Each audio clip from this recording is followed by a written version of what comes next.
दोस्तों नमस्कार, आपका मेरे चैनल टाक लाफुली में एक बार फिर से हार्दिक स्वागत है, जहां मिलती है आपको कानून से संबंधित महत्वपूर्ण जानकारी। आज हम बात करेंगे ऑल इंडिया बार एग्जाम 19 के सिलेबस की, जिसके एग्जाम एप्लीकेशन फॉर्म की लास्ट डेट 25 अक्टूबर है और इसका एग्जाम नवंबर 2024 में कराया जाना सुनिश्चित किया गया है। अब की बार नया यह है कि बार काउंसिल ऑफ इंडिया की गाइडलाइंस और नोटिफिकेशन के अनुसार फाइनल ईयर के लास्ट स्टूडेंट भी इस बार ऑल इंडिया बार एग्जामिनेशन में शामिल हो पाएंगे। ऑल इंडिया बार एग्जामिनेशन 19 की नोटिफिकेशन जारी होने के बाद लास्ट स्टूडेंट्स को बहुत कंफ्यूजन है कि इस बार का सिलेबस क्या होगा। आज की वीडियो में हम इसी पर रोशनी डालेंगे। कंफ्यूजन यह है कि पिछला एग्जाम तब हुआ था जब नए क्रिमिनल लॉज लागू नहीं हुए थे, क्योंकि अब हो गए हैं। तो क्या इस बार एग्जाम में पुराने क्रिमिनल लॉज को लेकर प्रश्न आएंगे या नए वाले क्रिमिनल लॉज को लेकर प्रश्न पूछे जाएंगे?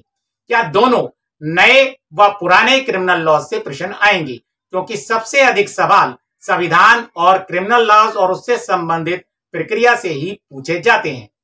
हम आज की इस वीडियो में ऑल इंडिया बार एग्जामिनेशन 19 के अपडेटेड सिलेबस की जानकारी देने जा रहे हैं, जो बार काउंसिल ऑफ इंडिया के द्वारा जारी किया गया है। कौन से विषय से कितने अंक के प्रश्न पूछे जाएंगे, चलिए आपको बताते हैं। दोस्तों, प्रश्न पत्र 100 अंक का होगा, जिसमें उत्तीर्ण होने पर ही आपको बार काउंसिल ऑफ इंडिया द्वारा प्रैक्टिस करने का प्रमाण पत्र दिया जाता है, जो उन्हें संपूर्ण भारत में प्रैक्टिस करने की अनुमति देता है। सभी लॉ ग्रेजुएट्स को सिलेबस के बारे में जानकारी होनी चाहिए, क्योंकि इस परीक्षा को उत्तीर्ण करना बहुत जरूरी है।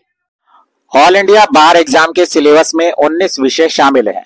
भारत के संविधान से आपसे 10 प्रश्न पूछे जाएंगे, जिसके अंतर्गत भारतीय संविधान का इतिहास, केंद्र की अवधारणा, राज्य की अवधारणा, मौलिक अधिकार, केंद्र व राज्य के संबंध, संसद, कार्यपालिका, विधायिका और व्यवस्थापिका आदि टॉपिक शामिल होंगे। आईपीसी के साथ साथ भारतीय न्याय संहिता से 8 प्रश्न पूछे जाएंगे, जिसके अंतर्गत लैंडमार्क जजमेंट, अपराध और उसके तत्व, दंड के प्रकार, सामान्य अपवाद व कुछ संज्ञेय अपराध की धाराएं शामिल हैं। सीआरपीसी के साथ साथ भारतीय नागरिक सुरक्षा संहिता से 10 प्रश्न पूछे जाएंगे, जिसके अंतर्गत सत्र न्यायालय और मजिस्ट्रेट न्यायालय की प्रक्रिया और धाराएं शामिल हैं। सीपीसी यानी कि सिविल प्रक्रिया संहिता से 10 प्रश्न पूछे जाएंगे। इस सेक्शन में सिविल कार्यवाही की शुरुआत, न्यायिक क्षेत्राधिकारिता, पक्षों की उपस्थिति, पक्षों की सुनवाई, वाद बिंदुओं का निर्धारण और डिक्री आदि टॉपिक पर प्रश्न आधारित होंगे। भारतीय साक्ष्य अधिनियम से 8 प्रश्न पूछे जाएंगे, जिसके अंतर्गत मौखिक और लिखित साक्ष्य, सबूत का भार, गवाहों का परीक्षण आदि विषय शामिल होंगे। मध्यस्थता अधिनियम सहित वैकल्पिक विवाद निवारण से 4 प्रश्न पूछे जाएंगे, जिसमें मध्यस्थता और सुलह जैसे विषय शामिल होंगे। फैमिली लॉ से 8 प्रश्न पूछे जाएंगे। इसके अंतर्गत वैवाहिक विवाद, हिंदू विवाह कानून, संरक्षता व उत्तराधिकार से संबंधित टॉपिक शामिल हैं। जनहित याचिका से 4 प्रश्न पूछे जाएंगे, जिसे पब्लिक इंटरेस्ट लिटिगेशन कहते हैं। प्रशासनिक व्यवस्था से 3 प्रश्न पूछे जाएंगे, जिसके अंतर्गत प्रशासन, निगमों और सार्वजनिक उपक्रमों से संबंधित प्रश्न पूछे जाएंगे। व्यवसायिक नैतिकता और बीसीआई नियमों के तहत व्यवसायिक कदाचार के मामलों से कुल 4 प्रश्न पूछे जाएंगे। इसके अंतर्गत कानूनी पेशे से संबंधित कर्तव्य और इसकी जिम्मेदारियां और कदाचार के मामलों से संबंधित प्रश्न शामिल होंगे। कंपनी लॉ के इसी प्रकार 2 प्रश्न पूछे जाएंगे। पर्यावरण कानून से भी 2 प्रश्न पूछे जाएंगे। श्रम और औद्योगिक कानून से 4 प्रश्न पूछे जाएंगे। मोटर वाहन अधिनियम और उपभोक्ता संरक्षण अधिनियम और टॉर्ट कानून से प्रश्न पूछेंगे। टैक्सेशन एक्ट से 4 प्रश्न पूछे जाएंगे।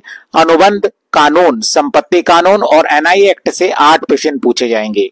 भूमि अधिग्रहण अधिनियम से 2 प्रश्न पूछे जाएंगे। बौद्धिक संपदा कानून से 2 प्रश्न पूछे जाएंगे। तो दोस्तों, आज की वीडियो में आपने ऑल इंडिया बार काउंसिल 19 के सिलेबस को विस्तार से जाना कि कितने प्रश्न कौन से विषय से पेपर में आएंगे। उम्मीद है मेरी आज की ये वीडियो आपको पसंद आई होगी। वीडियो को लाइक करने के साथ चैनल को सब्सक्राइब कर लें। जल्दी ही ऑल इंडिया बार काउंसिल के एग्जाम से संबंधित महत्वपूर्ण प्रश्नों की सीरीज को लेकर आपके सामने जल्दी हाजिर होंगे। नमस्कार दोस्तों।